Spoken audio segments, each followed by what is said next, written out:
보유하고 있어도 거주하지 않아도 10년만 보유하고 있어도 장기 보유 특별공제를 이제 아파트가 오래됐기 때문에 전세가가 싸기 때문에요. 안녕하세요. 신화경제연구소TV입니다. 오늘은 부동산 촌철 살인 시간으로서 2억 폭락 상계 주공아파트 가격 그대로인데 라는 주제를 가지고 여러분과 말씀드려볼까 합니다. 언론 기사에 나왔죠. 12억이던 상계동 아파트가 지금은 하고 이제 떨고 있는 영끌지역에서 상계 주공단지 그 7단지가 1년 새 2억 원이 이제 내렸다는 그런 소식을 전하면서 노원구 상계동 상계주공 7단지 전용 79제곱미터니까 32평형입니다. 지난달 10억에 이제 손바뀜 됐다고 이제 전해지면서 최고가 대비해서 2억 4천만 원 정도 떨어졌고, 2020년 9월 거래가인 10억 4,500만 원보다 낮게 거래가 됐다라고 이제 언론에 전하고 있는데요. 역시 노원구 전체적으로 봤을 때는 0.14% 전주 대비 하락을 했고, 그 다음에 상계주공 7단지도 45제곱미터죠. 작은 거죠. 요거 같은 경우도 6억에 거래됐는데 약 7,500만 원 정도 떨어졌고, 고점 대비로는 약 1억 2천만 원 정도 내렸다.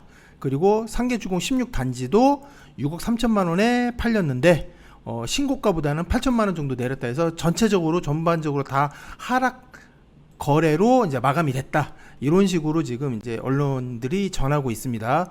그래서 이것도 역시 저번에 마찬가지로 송도와 마찬가지로 실제 가격이 일정 부분 하락세라는 거는 저도 인정은 나름대로 하지만 정말 이렇게 큰 폭으로 대부분의 물건들이 정말 낮게 다 매물이 나왔는지를 한번 검토를 해봤어요.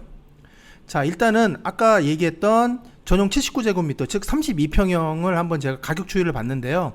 역시 보시면 2021년에 아까 10억에 거래된 그 해 연도가 21년에 평균 그 거래 가격이 11억 7천 정도 됐어요. 그러니까 12억에 거래된 건 맞은데 전반적으로 21년에 굉장히 이제 가파르게 상승을 했음을 알 수 있죠. 왜냐하면 2020년에 8억 9천 정도에서 11억 7천까지 됐으니까. 그 다음에 22년도 이제 지금 현재 실거래가를 보면 이제 10억 정도, 당연히 이제 10억 정도에 거래됐다고 나왔으니까 이건 이렇게 그 녹색선 같은 경우는 실거래 가격을 얘기하고요. 매매 가격입니다. 그 다음에 노란색은 이제 전세가를 얘기하는 건데, 전세가는 지금 현재 한 4억 한 6천 정도 지금 호가를 하는 것으로 나와 있고요. 매매 건수는 역시 마찬가지로 2021년 이후에는 지금 현재 6건으로 급감을 하고 있는 상태고, 전세가율은 보시는 바와 같이 21년에 전체적으로 그 매매가가 11억 7천까지 올라왔기 때문에 전세가율은 36%로 굉장히 전세가율이 낮죠. 그러니까 이거는 물론 가격이 많이 올랐다는 얘기고요. 좀 과대평가가 돼 있다는 건 저도 인정을 해요. 분명히. 그런데 지금은 시세 대비해서는 46% 정도 이제 수준까지 다시 올라왔고요. 그렇게 되면 실제적으로 12억까지 하락한 그 해 2021년에 평균 가격이 11억 7천이면 일정 부분은 과대평가됐다고 저도 인정을 하는 바입니다. 그러면 이제 이게 정말 완연한 하락세이라면 10억에서 한 10억 5천 사이의 물건들이 많이 나와 있어야 되거든요. 현재 지금 그렇게 되면은 정말 하락한 게 맞아요. 수요자들이 봤을 땐 이거 굉장히 고평가돼 있고, 지금은 이 가격이 적정 가격이 아니기 때문에 한 10억 정도에서 12억 5천 정도, 10억 5천 정도 사이가 적정가라고 생각을 하고 이제 그 생각을 가지고 이제 접근을 하는 거죠. 수요자들은 그렇게 되면 매매가 많이 일어나지 않고 실제적으로 급매를 내놓으시는 분들도 있기 때문에 매도자 중에서, 그러면 대략 한 10억 5천 정도에는 그 물건 가격들이 해당 물건이 많이 나와 있으면 실질적으로는 그건 하락인 게 맞습니다. 그런데 한번 지금 나와 있는 매물의 가격 한번 보실까요? 보시면 거의 다 11억 내지 12억으로 돼 있어요. 그러면 작년에 실거래가 평균 가격이 11억 7천을 감안하면 일정 부분은 매우 이제 일정 부분 7천만 원 정도는 좀 낮게 됐고요. 요거 12억까지 되면 큰 변동은 없죠. 그래서 대부분이 조금 물건 보면은 하락한 건 맞아요. 그렇지만 10억에 거래된 그 가격대 물건 수준은 아니잖아요. 보통 보면 11억에서 12억 정도 사이의 물건이 형성되어 있기 때문에 이거는 폭락은 아니에요. 2억 정도 폭락은 아니고, 언론이 또 한 건 거래된 거 가지고 또 12억도 어떻게 보면은 작년에 한 건 거래된 거거든요. 그걸 가지고 너무 조금 침소봉대를 하지 않았나 라는 생각이 좀 듭니다.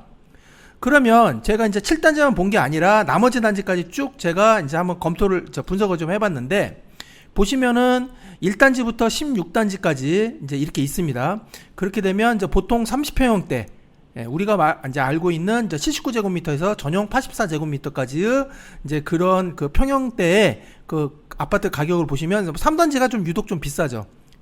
비싸게 거래됐고요. 이거는 이제 실거래가 이제 그거 평균에서 나타난 건데, 그렇게 되면 거의 한 9억에서 이제 11억 사이에 다 이제 가격이 형성돼 있고, 전세가율도 보시면 한 이제 낮게는 한 40%, 38%에서 높게는 이제 16단지 같은 경우 52%까지 현재 지금 전세가율이 형성은 돼 있어요. 그러니까 지금 가격대를 보시면 그렇게 하락한 것들은 아니에요. 작년보다는 조금 낮아졌지만 폭락 수준은 아니다. 일정 부분 조금 하락한 건 맞지만 어떤 단지들 보면 계속 그 가격대를 지키고 있는 단지들이 좀 있다라는 얘기죠. 자, 그런데 지금 요새 여러분들 유튜브를 가끔 보시면 이제 이런 지금 폭락을 주장하시는 분들의 유튜버가 이제 그 유튜버들이 지금 많이 나돌고 있는 건 사실이에요. 뭐 저는 이분들 의견은 저는 뭐 일정 부분 제가 다 부정하지는 않아요. 그렇지만 집값 40% 떨어집니다. 뭐 10억 아파트가 4억, 만약에 이런 현상이 나온다는 걸 생각해 보세요. 제가 저번에도 말씀드렸지만 그렇게 될 경우에는 여러분들이 과연 매매에 임하실 건가요? 특히 매수자분들은요. 안 돼요. 그게 쉽게 심리적으로 되진 않아요. 왜? 그때는 공포감이 서려 있기 때문에 쉽게 될 수가 없습니다. 그리고 분위기 전체가 우리가 생각하는 것 이상으로만큼 굉장히 다운되어 있는 상태예요. 그렇기 때문에 저는 이분들 뭐 폭락한다는 의견도 제가 일면 수긍은 가요. 수긍은 가지만 전적으로 제가 동의하기는 힘들어요. 보실까요? 자, 상계주공 방금 보셨던 30평형대인데 여기 아까 다시 보시면 여기 7단지 같은 경우도 보시면 가격이 제가 계속 말씀드리지만 2012년부터 2015년대, 2015년, 16년까지 요때 상당히 가격이 좀 안정돼 있죠. 그러면 이때 최고로 전세가율이 57%, 62%, 60%, 58%예요. 그럼 이때는 뭐냐면 전세 가격은 계속 상승해 있었어요. 그런데 매매가는 계속 올라가지 않고 계속 보합세를 보이거나 약간 하락한 상태였어요. 그렇기 때문에 이례적으로 전세가율이 거의 60% 가까운 수준으로 보였다는 거죠. 그러면 자, 요거를 제가 전세가율 57%로 제가 적용을 해봤어요. 1단지부터 16단지까지 30평형대를 갖다가 현 시세 대비해서 제가 적용을 했더니 지금 이런 결과가 나왔어요. 57%대를 적용하면요, 지금 아파트가 현재 9억 1천에서요 2억 4천이 더 내려가야 돼요. 그러면 한 6억 7천 정도 되겠죠. 그 다음에 9억짜리가 2억 7천까지 내려가야 됩니다. 그러면 6억 3천 정도 되겠죠. 이 정도. 그래서 심한 경우에는 3억 6천, 거의 4억 가까운 경우, 7단지 같은 경우는 빠져야 돼요. 그러면 11억 아파트가 거의 7억이 된다는 얘기죠. 그럼 과연 이 상황이 됐을 때 여러분들이 실제적으로 거래하실 수 있겠냐 이거예요. 거래 쉽게 못 하실 거예요. 왜? 사람은 역시 제가 계속 말씀드리지만 사람은 이성의 동물이 아니에요. 투자할 때는요, 다 보니까 사람들이 감정적으로 변하더라고요.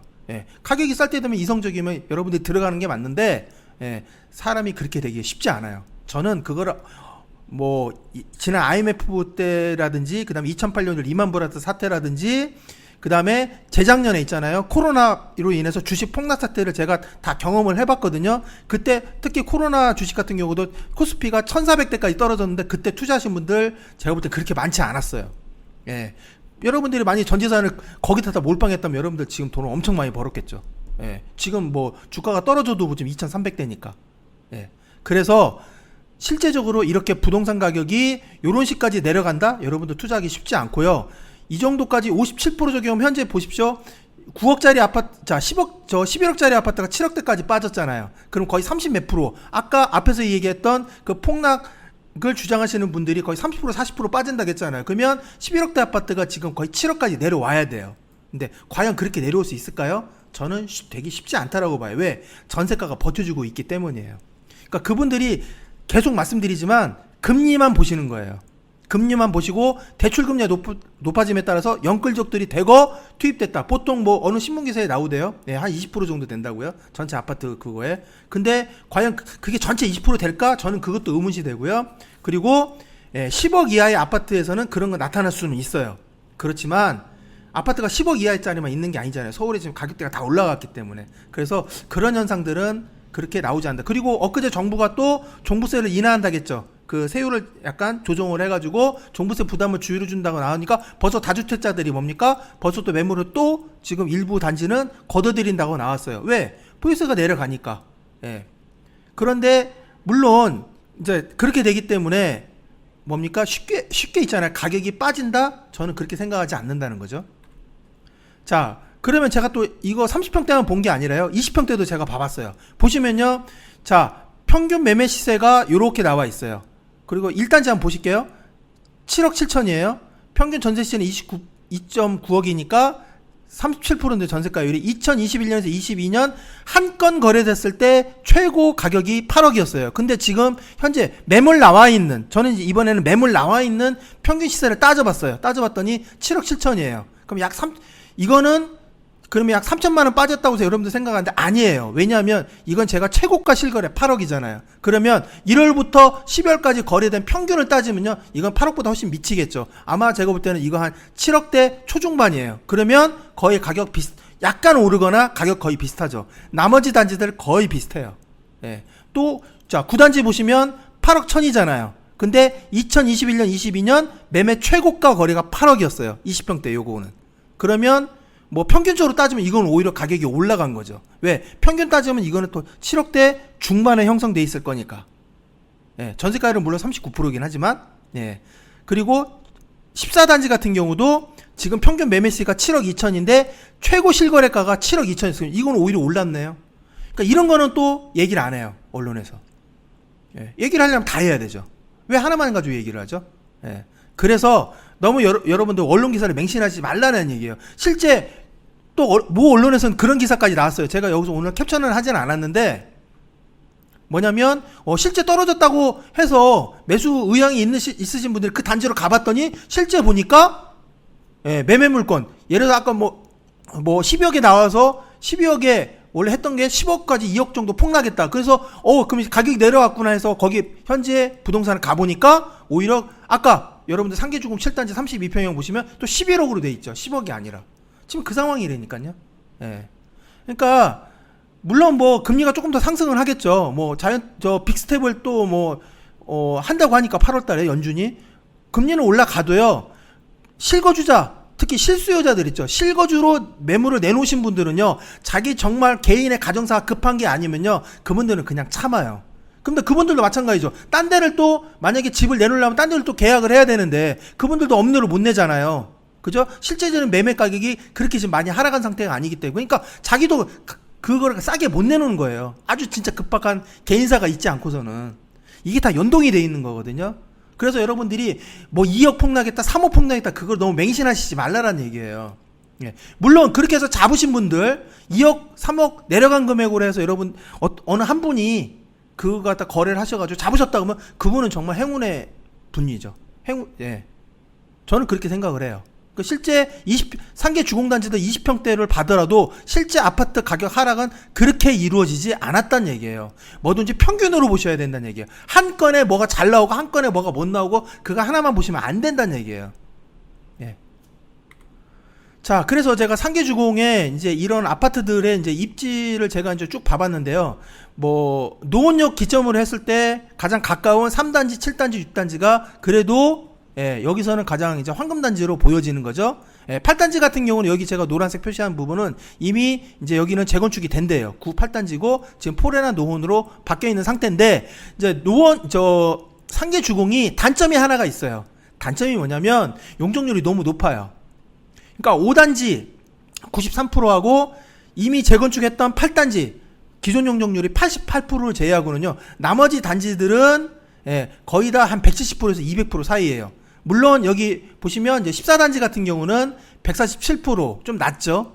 평균 대비해서. 그리고 10단지도 한 169% 정도 되니까. 근데 이런 단지들을 빼고는요. 다 175 이상 한 200% 초반대까지 이게 돼 있어요. 그러니까 실제적으로 서울의 일정 부분 사업성이 나오는 기존 용적률이 작은 상태에서 사업성이 나오는 그런 마지노선을 저는 한 180으로 봐요. 어떤 분들은 200%로 보는데요. 200%는 너무 조금 높고요. 180%가 딱 적당해요. 예. 그 정도면은 뭐 추가 분담금 지금 건설비가 높아졌다고는 하지만 추가 분담금 현재 분양가 상한제 해가지고 추가 분담금 적용했을 때 2억 안짝으로 나오는 곳이거든요.